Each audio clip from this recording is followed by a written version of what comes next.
Para a gente tratar desse tema que foi proposto, humanismo e niilismo, é preciso começar com uma advertência, porque essa noção de niilismo ela é de uma complexidade extraordinária, é desconcertante.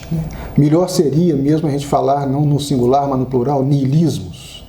E mesmo assim, são tantas as perspectivas, tantas as dimensões, as abordagens possíveis desse fenômeno histórico, cultural, que a apresentação que eu posso fazer aqui não pode deixar de ser apenas, simplesmente, uma simplificação com o objetivo de fazer uma introdução a esse tema de como é que a gente poderia pensar o humanismo em relação com o niilismo. Bom, feita essa advertência, então nós podemos começar a nossa reflexão com uma análise do termo niilismo. Ele é um termo que surge aí em meados do século XVIII, depois ele vai aparecendo, surgindo em diversos contextos no século XIX, ganha uma ênfase, uma espécie de visibilidade cultural na literatura russa, especialmente com Turgenev e seu romance Pais e Filhos, e depois no pensamento de Nietzsche, que vai ser o grande profeta do niilismo, que vai interpretar a situação de seu mundo e prever o que vai acontecer nos tempos seguintes.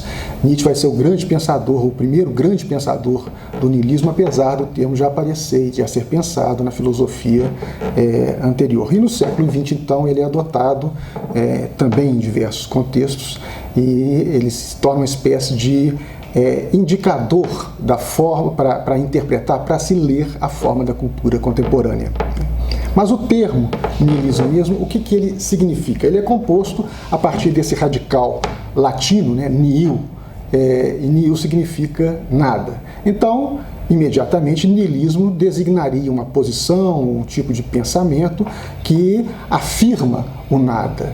Mas isso diz pouco, isso é problemático. Por quê? Porque, por definição, nada não é algo, nada é negação, nada é uma negação de algo. Nihil, em latim, vem de ne illum, e o ne é a partícula negativa, e illum significa um pouco de substância. Então, nada, do ne illum significa a negação completa da substancialidade. Se ne illum, nesse radical latino, significa a negação de um pouco de substância, ou seja, a afirmação do não ser, isso evoca uma frase famosa de Marx no Manifesto Comunista, onde ele dizia que tudo que é sólido desmancha no ar. O que é isso? O que ele está dizendo? Marx é um excepcional intérprete, ele está imerso no seu momento e é um excepcional intérprete desse momento da modernidade. Então, ele está percebendo o processo histórico em curso, onde algumas forças vão dissolvendo tudo que anteriormente era sólido, tinha uma certa substancialidade, então ele percebe essa transformação radical que nós podemos localizar aí já efetivamente no século XIX. Mas a gente pode ainda aproveitar um pouquinho dessa etimologia do nada, do nihil, como neilum, e explorar um pouquinho para trazer fazer uma espécie de metáfora que pode iluminar o sentido do niilismo, vendo a aplicação desse termo, o illum, ilo, em português, no campo da biologia.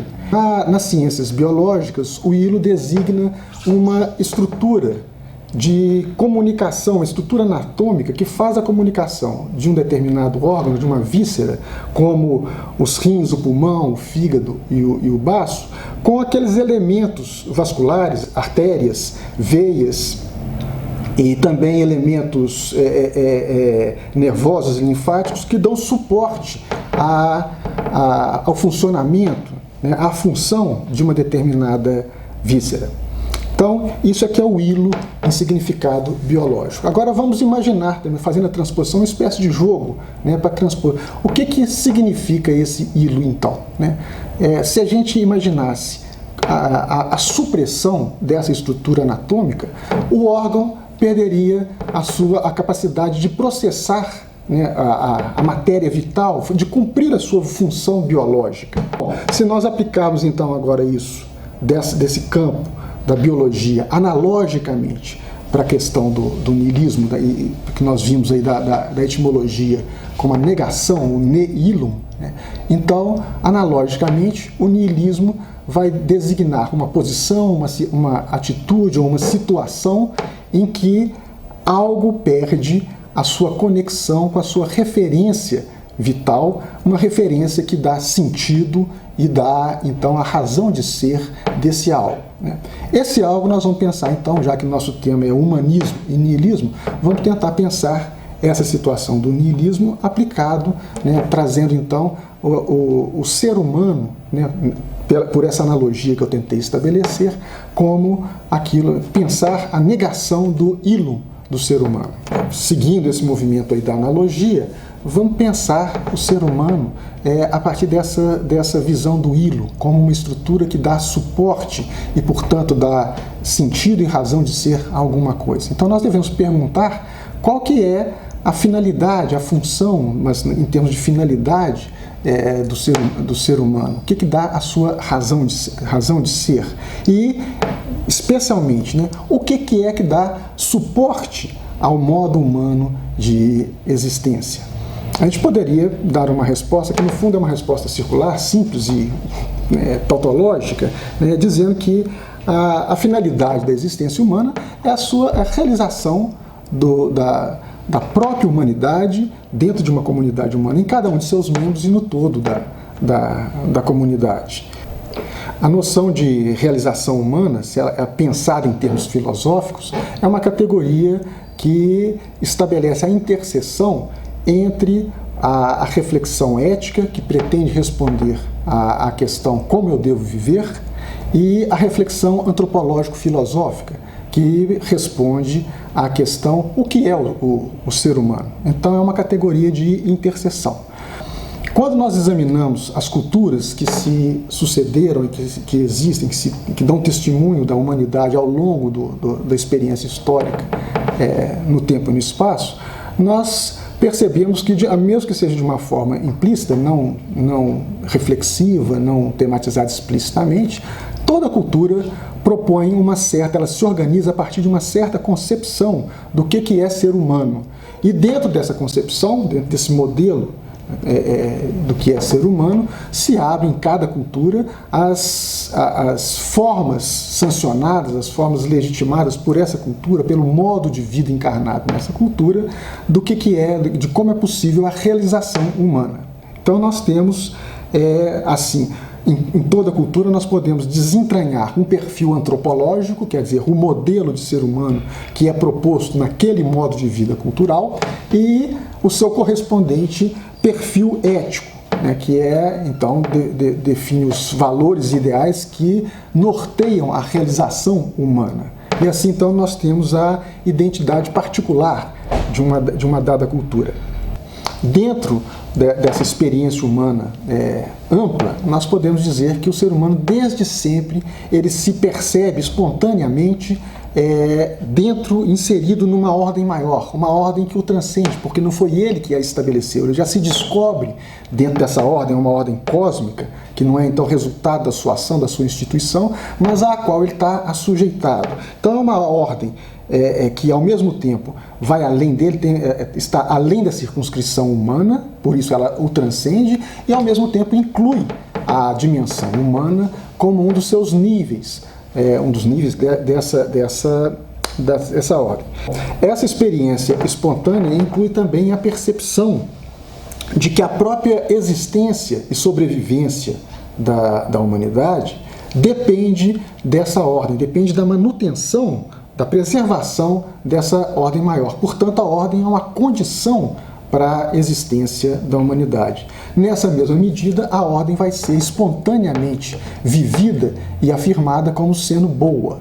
Então, isso é o fundamento da existência, como me preserva, portanto, eu tomo isso espontaneamente como sendo um bem. A ordem, então, será um bem. A consciência mítico-religiosa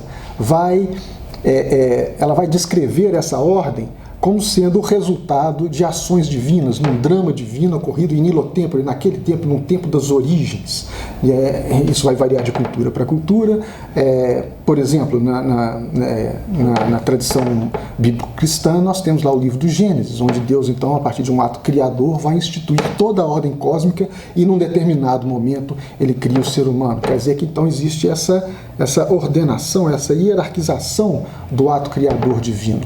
Com as suas variações em outras culturas, nós encontramos um mesmo fundamento. A ordem tem algo, então, de uma qualidade divina, porque ela é instituída divinamente. O que a filosofia vai fazer quando ela surgir na história aí no século VI a.C., é fazer uma espécie de transcrição racional disso que a consciência mítico-religiosa expressava, e vai pensar, então, essa ordem em termos de hierarquia do ser, de seus vários níveis, e é isso que a gente poderia chamar, então, de uma consciência metafísica. Portanto, ao se pensar a ordem, nós temos, por um lado, uma face religiosa, que é a primeira, originária, e que percebe essa qualidade divina da ordem, da qual depende a própria existência humana e da qual ela se nutre, que dá suporte, portanto, à existência humana, e temos uma face metafísica. Essas duas faces vão se encontrar no itinerário do espírito ocidental. A metafísica caminha por um lado, e ela vai, então, encontrar, num determinado momento, desde as suas origens no pensamento grego, e vai encontrar fazer esse encontro, do duplo suporte divino, religioso e metafísico da existência humana. Então, se nós agora ligarmos isso àquela reflexão que a gente vinha fazendo aí sobre o niilismo, como negação, nihilum, a negação daquilo que dá suporte, portanto, dá sentido, dá razão de ser, dá orientação à existência humana, então nós entendemos como o niilismo será justamente a ruptura desse vínculo que liga o mundo humano, a existência humana, a seu fundamento transcendente em uma ordem cósmica que tem o duplo caráter divino e metafísico.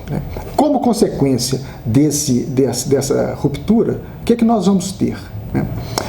Primeiro, o caráter normativo dos valores e dos ideais que era então referido através desse vínculo a essa ordem cósmica divina, ele vai ser perdido. Então, se os valores ideais de uma determinada cultura já não estão mais justificados, fundamentados em algo que a transcende, então, o primeiro momento e a primeira consequência disso é uma crise ética, a crise do ethos. Como que nós vamos propor e justificar um determinado modo de vida? Juntamente com isso, então, perde-se, já que era essa referência, através desse vínculo que se estabelecia o sentido da realização humana, esse próprio sentido vai entrar em crise também. Nada mais vai corresponder, uma vez perdido o ilum, a negação do ilum, nada mais vai corresponder a essa necessidade humana de sentido. Crise nas razões de ser, resultando então em desorientação, no sentimento de estar à deriva, de não ter um fim para onde caminhar. E por fim, já que o próprio modelo transcendente era evocado como justificação da ordem estabelecida para a vida, para a organização do modo de vida de uma determinada cultura, uma vez que se rompe esse vínculo, a justificação da própria ordem desaparece. E então, como negação da ordem, nós temos um período ou uma situação de caos. Eu acredito que é fácil reconhecer esse tipo de consequência, esses fenômenos, é fácil de lê-los no nosso mundo contemporâneo.